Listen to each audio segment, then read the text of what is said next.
श्रीमद् भागवत महापुराण एकादश स्कंद अध्याय 28। श्रीमद् भागवत महापुराण एकादश स्कंद अष्टाविंश अध्याय। परमार्थ निरूपण। भगवान श्री कृष्ण कहते हैं, उद्धव जी, यद्यपि व्यवहार में पुरुष और प्रकृति दृष्टा और दृश्य के भेद से दो प्रकार का जगत जान पड़ता है, तथापि परमार्थ दृष्टि से देखने पर यह सब एक अधिष्ठान स्वरूप ही है। इसलिए किसी के शांत, घोर और मूढ़ स्वभाव तथा उनके अनुसार कर्मों की न स्तुति करनी चाहिए और न निंदा। सर्वदा अद्वैत दृष्टि रखनी चाहिए। जो पुरुष दूसरों के स्वभाव और उनके कर्मों की प्रशंसा अथवा निंदा करते हैं, वे शीघ्र ही अपने यथार्थ परमार्थ साधन से च्युत हो जाते हैं, क्योंकि साधन तो द्वैत के अभिनिवेश का उसके प्रति सत्यत्व बुद्धि का निषेध करता है और प्रशंसा तथा निंदा उसकी सत्यता के भ्रम को और भी दृढ़ करती हैं। उद्धव जी, सभी इंद्रियां राजस अहंकार के कार्य हैं। जब वे निद्रित हो जाती हैं, तब शरीर का अभिमानी जीव चेतना शून्य हो जाता है, अर्थात उसे बाहरी शरीर की स्मृति नहीं रहती। उस समय यदि मन बच रहा, तब तो वह सपने के झूठे दृश्यों में भटकने लगता है, और वह भी लीन हो गया, तब तो जीव मृत्यु के समान गाढ़ निद्रा सुषुप्ति में लीन हो जाता है। वैसे ही सब जीव अपने अद्वितीय आत्म स्वरूप को भूलकर नाना वस्तुओं का दर्शन करने लगता है, तब वह स्वप्न के समान झूठे दृश्यों में फंस जाता है अथवा मृत्यु के समान अज्ञान में लीन हो जाता है। उद्धव जी, जब द्वैत नाम की कोई वस्तु ही नहीं है, तब उसमें अमुक वस्तु भली है और अमुक बुरी, अथवा इतनी भली और इतनी बुरी है, यह प्रश्न ही नहीं उठ सकता। विश्व की सभी वस्तुएं वाणी से कही जा सकती हैं अथवा मन से सोची जा सकती हैं, इसलिए दृश्य एवं अनित्य होने के कारण उनका मिथ्यात्व तो स्पष्ट ही है। परछाई, प्रतिध्वनि और सीपी आदि में चांदी आदि के आभास यद्यपि हैं तो सर्वथा मिथ्या, परंतु उनके द्वारा मनुष्य के हृदय में भयकंप आदि का संचार हो जाता है। वैसे ही देहादि सभी वस्तुएं हैं तो सर्वथा मिथ्या ही, परंतु जब तक ज्ञान के द्वारा इनकी असत्यता का बोध नहीं हो जाता, इनकी आत्यंतिक निवृत्ति नहीं हो जाती, तब तक ये भी अज्ञानियों को भयभीत करती रहती हैं। उद्धव जी, जो कुछ प्रत्यक्ष या परोक्ष वस्तु है वह आत्मा ही है, वही सर्वशक्तिमान भी है। जो कुछ विश्व सृष्टि प्रतीत हो रही है, इसका वह निमित्त कारण तो है ही, उपादान कारण भी है, वही रक्षक है और रक्षित भी वही है। सर्वात्मा भगवान ही इसका सहार करते हैं और जिसका सहार होता है वह भी वे ही हैं। अवश्य ही व्यवहार दृष्टि से देखने पर आत्मा इस विश्व से भिन्न है, परंतु आत्मदृष्टि से उसके अतिरिक्त और कोई वस्तु ही नहीं है। उसके अतिरिक्त जो कुछ प्रतीत हो रहा है, उसका किसी भी प्रकार निर्वचन नहीं किया जा सकता और अनिर्वचनीय तो केवल आत्म स्वरूप ही है। इसलिए आत्मा में सृष्टि, स्थिति, सहार अथवा अध्यात्म, अधिदैव और अधिभूते तीन तीन प्रकार की प्रतीतियां सर्वथा निर्मूल ही हैं। न होने पर भी यों ही प्रतीत हो रही हैं। यह सत्व, रज और तम के कारण प्रतीत होने वाली दृष्टादर्शन दृश्य आदि की त्रिविधता माया का खेल है। उद्धव जी, तुमसे मैंने ज्ञान और विज्ञान की उत्तम स्थिति का वर्णन किया है। जो पुरुष मेरे इन वचनों का रहस्य जान लेता है, वह न तो किसी की प्रशंसा करता है और न निंदा। वह जगत में सूर्य के समान संभाव से विचरता रहता है। प्रत्यक्ष, अनुमान, शास्त्र और आत्मानुभूति आदि सभी प्रमाणों से यह सिद्ध है कि यह जगत उत्पत्ति विनाशशील होने के कारण अनित्य एवं असत्य है। यह बात जानकर जगत में असंग भाव से विचरना चाहिए। उद्धव जी ने पूछा, भगवन, आत्मा है दृष्टा और देह है दृश्य। आत्मा स्वयं प्रकाश है और देह है जड़। ऐसी स्थिति में जन्म मृत्यु रूप संसार न शरीर को हो सकता है और न आत्मा को, परंतु इसका होना भी उपलब्ध होता है। तब यह होता किसे है? आत्मा तो अविनाशी, प्राकृत गुणों से रहित, शुद्ध स्वयं प्रकाश और सभी प्रकार के आवरणों से रहित है, तथा विनाशी, सगुण, अशुद्ध, प्रकाश्य और आवृत है। आत्मा अग्नि के समान प्रकाशमान है तो शरीर काठ की तरह अचेतन। फिर यह जन्म मृत्यु रूप संसार है किसे? भगवान श्री कृष्ण ने कहा, वस्तुतः प्रिय उद्धव, संसार का अस्तित्व नहीं है, तथापि जब तक देह, इंद्रिय और प्राणों के साथ आत्मा की संबंध भ्रांति है, तब तक अविवेकी पुरुष को वह सत्य सा स्फुरित होता है। जैसे स्वप्न में अनेकों विपत्तियां आती हैं, पर वास्तव में वे हैं नहीं, फिर भी स्वप्न टूटने तक उनका अस्तित्व नहीं मिटता, वैसे ही संसार के न होने पर भी जो उसमें प्रतीत होने वाले विषयों का चिंतन करते रहते हैं, उनके जन्म मृत्यु रूप संसार की निवृत्ति नहीं होती। जब मनुष्य स्वप्न देखता रहता है, तब नींद टूटने के पहले उसे बड़ी बड़ी विपत्तियों का सामना करना पड़ता है, परंतु जब उसकी नींद टूट जाती है, वह जग पड़ता है, तब न तो स्वप्न की विपत्तियां रहती हैं और न उनके कारण होने वाले मोह आदि विकार। उद्धव जी, अहंकार ही शोक, हर्ष, भय, क्रोध, लोभ, मोह, स्पृहा और जन्म मृत्यु का शिकार बनता है। आत्मा से तो इनका कोई संबंध ही नहीं है।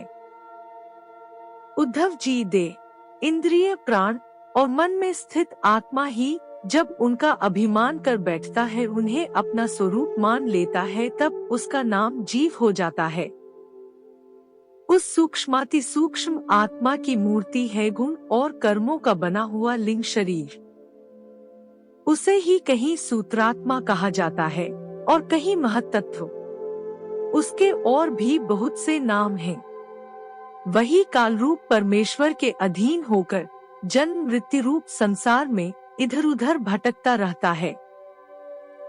वास्तव में मन, वाणी, प्राण और शरीर अहंकार के ही कार्य हैं। यह है तो निर्मूल, परंतु देवता, मनुष्य आदि अनेक रूपों में इसी की प्रतीति होती है। मननशील पुरुष उपासना की शान पर चढ़ाकर ज्ञान की तलवार को अत्यंत तीखी बना लेता है और उसके द्वारा देहाभिमान का, अहंकार का मूलोच्छेद करके पृथ्वी में दीर्घवंद होकर विचरता है। फिर उसमें किसी प्रकार की आशा तृष्णा नहीं रहती। आत्मा और अनात्मा के स्वरूप को पृथक पृथक भली भांति समझ लेना ही ज्ञान है, क्योंकि विवेक होते ही द्वैत का अस्तित्व मिट जाता है। उसका साधन है तपस्या के द्वारा हृदय को शुद्ध करके वेदादि शास्त्रों का श्रवण करना।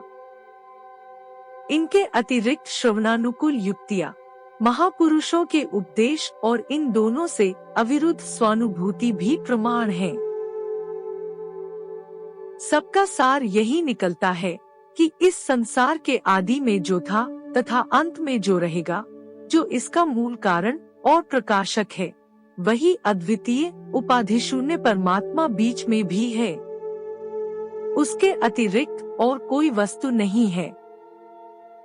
उद्धव जी, सोने के कंगन, कुंडल आदि बहुत से आभूषण बनते हैं, परंतु जब वे गहने नहीं बने थे तब भी सोना था और जब नहीं रहेंगे तब भी सोना रहेगा। इसलिए जब बीच में उसके कंगन कुंडल आदि अनेकों नाम रखकर व्यवहार करते हैं, तब भी वह सोना ही है। ठीक ऐसे ही जगत का आदि, अंत और मध्य में ही हूँ। वास्तव में मैं ही सत्य तत्व हूँ। भाई उद्धव, मन की 3 अवस्थाएं होती हैं, जागृत, स्वप्न और सुषुप्ति। इन अवस्थाओं के कारण 3 ही गुण हैं, सत्व, रज और तम। और जगत के 3 भेद हैं, अध्यात्म, इंद्रिया, अधिभूत, पृथ्वी आदि और अधिदैव, कर्ता। ये सभी त्रिविधताएं जिसकी सत्ता से सत्य के समान प्रतीत होती हैं, और समाधि आदि में यह त्रिविधता न रहने पर भी जिसकी सत्ता बनी रहती है, वह तुरीय तत्व इन तीनों से परे और इनमें अनुगत चौथा ब्रह्म तत्व ही सत्य है, जो उत्पत्ति से पहले नहीं था और प्रलय के पश्चात भी नहीं रहेगा। ऐसा समझना चाहिए कि बीच में भी वह है नहीं, केवल कल्पना मात्र, नाम मात्र ही है। यह निश्चित सत्य है कि जो पदार्थ जिससे बनता है और जिसके द्वारा प्रकाशित होता है, वही उसका वास्तविक स्वरूप है, वही उसकी परमार्थ सत्ता है। यह मेरा दृढ़ निश्चय है। यह जो विकारमयी राजस सृष्टि है, यह न होने पर भी दिख रही है, यह स्वयं प्रकाश ब्रह्मा ही है। इसलिए इंद्रिय, विषय, मन और पंचभूत आदि जितने चित्र विचित्र नाम रूप हैं, उनके रूप में ब्रह्मा ही प्रतीत हो रहा है। ब्रह्म विचार के साधन हैं श्रवण, मनन, निधिध्यासन और स्वानुभूति। उसमें सहायक है आत्मज्ञानी गुरुदेव। इनके द्वारा विचार करके स्पष्ट रूप से देहादि अनात्म पदार्थों का निषेध कर देना चाहिए। इस प्रकार निषेध के द्वारा आत्म विषयक संदेहों को छिन्न भिन्न करके अपने आनंद स्वरूप आत्मा में ही मग्न हो जाए और सब प्रकार की विषय वासनाओं से रहित हो जाए। निषेध करने की प्रक्रिया यह है कि पृथ्वी का विकार होने के कारण शरीर आत्मा नहीं है। इंद्रिय, उनके अधिष्ठात्री देवता प्राणवायु, जल, अग्नि एवं मन भी आत्मा नहीं है, क्योंकि इनका धारण पोषण शरीर के समान ही अन्न के द्वारा होता है। बुद्धि, चित्त, अहंकार, आकाश, पृथ्वी, शब्दादि विषय और गुणों की साम्यावस्था प्रकृति भी आत्मा नहीं है, क्योंकि ये सबके सब दृश्य एवं जड़ हैं। उद्धव जी, जिसे मेरे स्वरूप का भली भांति ज्ञान हो गया है, उसकी वृत्तियां और इंद्रियां यदि समाहित रहती हैं, तो उसे उनसे लाभ क्या है? और यदि वे विक्षिप्त रहती हैं, तो उनसे हानि भी क्या है?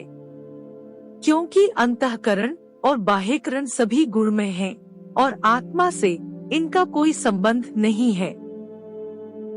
भला आकाश में बादलों के छा जाने अथवा तितर बितर हो जाने से सूर्य का क्या बनता बिगड़ता है? जैसे वायु आकाश को सुखा नहीं सकती, आग जला नहीं सकती, जल भिगो नहीं सकता, धूल धुएं मटमैला नहीं कर सकते, और ऋतुओं के गुण गर्मी सर्दी आदि उसे प्रभावित नहीं कर सकते, क्योंकि ये सब आने जाने वाले क्षणिक भाव हैं और आकाश इन सब का एकर्ष अधिष्ठान है। वैसे ही सत्वगुण, रजोगुण और तमोगुण की वृत्तियां तथा कर्म अविनाशी आत्मा का स्पर्श नहीं कर पाते, वह तो इनसे सर्वथा परे है। इनके द्वारा तो केवल वही संसार में भटकता है जो इनमें अहंकार कर बैठता है। उद्धव जी, ऐसा होने पर भी तब तक इन माया निर्मित गुणों और उनके कार्यों का संग सर्वथा त्याग देना चाहिए, जब तक मेरे सुदृढ़ भक्ति योग के द्वारा मन का रजोगुण रूप मल एकदम निकल न जाए। उद्धव जी, जैसे भली भांति चिकित्सा न करने पर रोग का समूल नाश नहीं होता, वह बार बार उभरकर मनुष्य को सताया करता है, वैसे ही जिस मन की वासनाएं और कर्मों के संस्कार मिट नहीं गए हैं, जो स्त्री पुत्र आदि में आसक्त, वह बार बार अधूरे योगी को बेधता रहता है और उसे कई बार योग भ्रष्ट भी कर देता है। देवताओं के द्वारा प्रेरित शिष्य पुत्र आदि के द्वारा किए हुए विघ्नों से यदि कदाचित अधूरा योगी मार्गच्युत हो जाए, तो भी वह अपने पूर्वाभ्यास के कारण पुनः योगाभ्यास में ही लग जाता है। कर्म आदि में उसकी प्रवृत्ति नहीं होती। उद्धव जी, जीव संस्कार आदि से प्रेरित होकर जन्म से लेकर मृत्यु पर्यंत कर्म में ही लगा रहता है और उनमें इष्टनिष्ठ बुद्धि करके हर्ष विषाद आदि विकारों को प्राप्त होता रहता है। परंतु जो तत्व का साक्षात्कार कर लेता है वह प्रकृति में स्थित रहने पर भी, संस्कारानुसार कर्म होते रहने पर भी उनमें इष्टनिष्ठ बुद्धि करके हर्ष विषाद आदि विकारों से युक्त नहीं होता, क्योंकि आनंद स्वरूप आत्मा के साक्षात्कार से उसकी संसार संबंधी सभी आशा तृष्णाएं पहले से ही नष्ट हो चुकी होती हैं। जो अपने स्वरूप में स्थित हो गया है उसे इस बात का भी पता नहीं रहता कि शरीर खड़ा है या बैठा, चल रहा है या सो रहा है, मलमूत्र त्याग रहा है, भोजन कर रहा है अथवा और कोई स्वाभाविक कर्म कर रहा है, क्योंकि उसकी वृत्ति तो आत्म स्वरूप में स्थित ब्रह्माकार रहती है। यदि ज्ञानी पुरुष की दृष्टि में इंद्रियों के विविध बाह्य विषय, जो कि असत हैं, आते भी हैं, तो वह उन्हें अपने आत्मा से भिन्न नहीं मानता, क्योंकि वे युक्तियों, प्रमाणों और स्वानुभूति से सिद्ध नहीं होते। जैसे नींद टूट जाने पर स्वप्न में देखे हुए और जागने पर तिरोहित हुए पदार्थों को कोई सत्य नहीं मानता, वैसे ही ज्ञानी पुरुष भी अपने से भिन्न प्रतीयमान पदार्थों को सत्य नहीं मानते। उद्धव जी, इसका यह अर्थ नहीं है कि अज्ञानी ने आत्मा का त्याग कर दिया है और ज्ञानी उसको ग्रहण करता है। इसका तात्पर्य केवल इतना ही है, अनेकों प्रकार के गुण और कर्मों से युक्त देह, इंद्रिय आदि पदार्थ पहले अज्ञान के कारण आत्मा से अभिन्न मान लिए गए थे, उनका विवेक नहीं था। अब आत्मदृष्टि होने पर अज्ञान और उसके कार्यों की निवृत्ति हो जाती है। इसलिए अज्ञान की निवृत्ति ही अभीष्ट है। वृत्तियों के द्वारा न तो आत्मा का ग्रहण हो सकता है और न त्याग।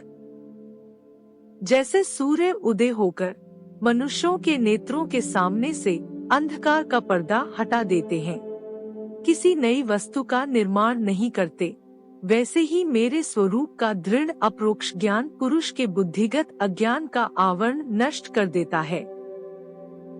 वह इदं रूप से किसी वस्तु का अनुभव नहीं कराता। उद्धव जी, आत्मा नित्य अप्रोक्ष है, उसकी प्राप्ति नहीं करनी पड़ती।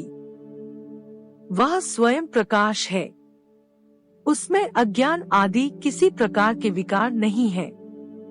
वह जन्मरहित है, अर्थात कभी किसी प्रकार भी वृत्ति में आरूढ़ नहीं होता, इसलिए अप्रमेय है। ज्ञान आदि के द्वारा उसका संस्कार भी नहीं किया जा सकता।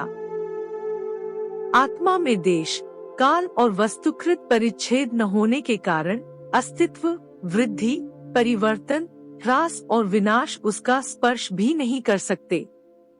सबकी और सब प्रकार की अनुभूतियां आत्म स्वरूप ही हैं।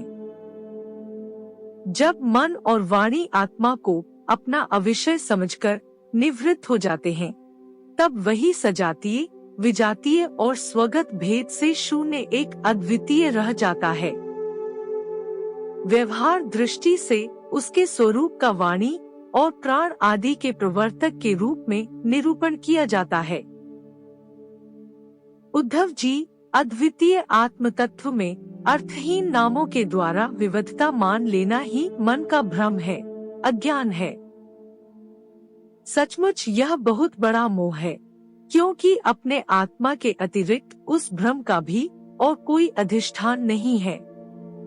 अधिष्ठान सत्ता में अध्यस्त की सत्ता है ही नहीं, इसलिए सब कुछ आत्मा ही है।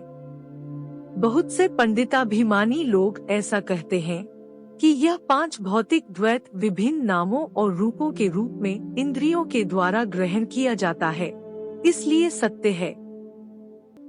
परंतु यह तो अर्थहीन वाणी का आडंबर मात्र है, क्योंकि तत्वतः तो इंद्रियों की पृथक सत्ता ही सिद्ध नहीं होती, फिर वे किसी को प्रमाणित कैसे करेंगी। उद्धव जी, यदि योग साधना पूर्ण होने के पहले ही किसी साधक का शरीर रोगादि उपद्रवों से पीड़ित हो, तो उसे इन उपायों का आश्रय लेना चाहिए। गर्मी ठंडक आदि को चंद्रमा सूर्य आदि की धारणा के द्वारा, वात आदि रोगों को वायु धारणा युक्त आसनों के द्वारा और ग्रह सर्पाधिकृत विघ्नों को तपस्या, मंत्र एवं औषधि के द्वारा नष्ट कर डालना चाहिए। काम क्रोध आदि विघ्नों को मेरे चिंतन और नाम संकीर्तन आदि के द्वारा नष्ट करना चाहिए तथा पतन की ओर ले जाने वाले दंभमद आदि विघ्नों को धीरे धीरे महापुरुषों की सेवा के द्वारा दूर कर देना चाहिए। कोई मनस्वी योगी विविध उपायों के द्वारा इस शरीर को सुदृढ़ और युवावस्था में स्थिर करके फिर अणिमा आदि सिद्धियों के लिए योग साधन करते हैं, परंतु बुद्धिमान पुरुष ऐसे विचार का समर्थन नहीं करते, क्योंकि यह तो एक व्यर्थ प्रयास है। वृक्ष में लगे हुए फल के समान इस शरीर का नाश तो अवश्यंभावी है। यदि कदाचित बहुत दिनों तक निरंतर और आदर पूर्वक योग साधना करते रहने पर शरीर सुदृढ़ भी हो जाए, तब भी बुद्धिमान पुरुष को अपनी साधना छोड़कर उतने में ही संतोष नहीं कर लेना चाहिए। उसे तो सर्वदा मेरी प्राप्ति के लिए ही संलग्न रहना चाहिए। जो साधक मेरा आश्रय लेकर मेरे द्वारा कही हुई योग साधना में संलग्न रहता है, उसे की भी विघ्न बाधा डिगा नहीं सकती। उसकी सारी कामनाएं नष्ट हो जाती हैं और वह आत्मानंद की अनुभूति में मग्न हो जाता है।